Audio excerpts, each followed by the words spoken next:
Hey guys, I want to talk with you about a tool we'll be using this semester to help us both engage others and exalt Christ on campus this year. It's called a Life and Spirituality Survey. I've been using this over the last 3 years, and it's been a great way for me to develop some relationships, build some connections, understand people's stories, and connect their story to my own story as well as to God's story for their lives. It's a 10 question survey, and one of the beauties of this is just asking their opinions and about themselves. And people love to talk about themselves and their opinions. The questions are designed not necessarily to rush through those 10 questions. It's really designed for you to be able to engage with them well, to understand them, to love them well. And so it's broke up. 5 questions are really about their life, and 5 questions more about spirituality, or more directly about spirituality. But all of them really can help you to understand where they're at and what their longings are. I believe all of us were created to worship, created for community, and created to work.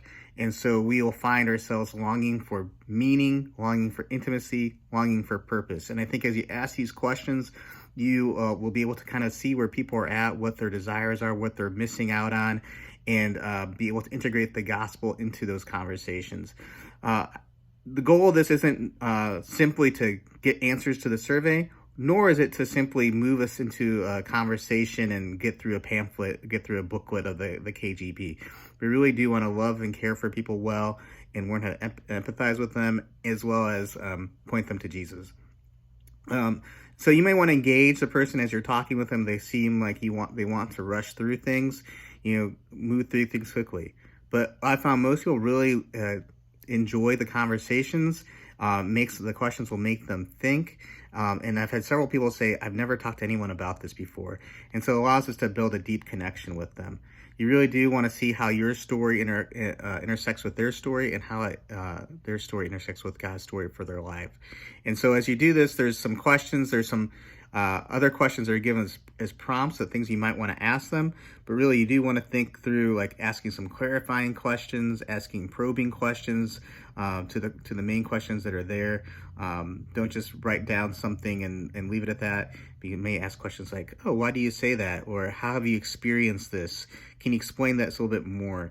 And just if they give like one word answers, try to get to more. Is there anything else? This could be also a great place for you to as they talk about their experience with Christianity or faith, to offer apology, offer sympathy, offer to pray for them. As you get through it, you do want to think, how can you connect this to the gospel? At the end, some of these questions will be a little bit more straightforward. If they have a misunderstanding of the Bible, about Jesus, you can offer to explain more to them.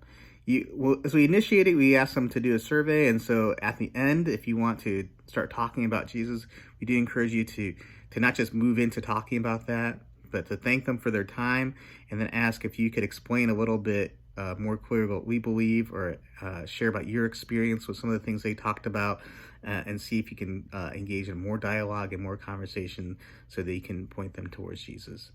Hope this is helpful, and have a good time doing it.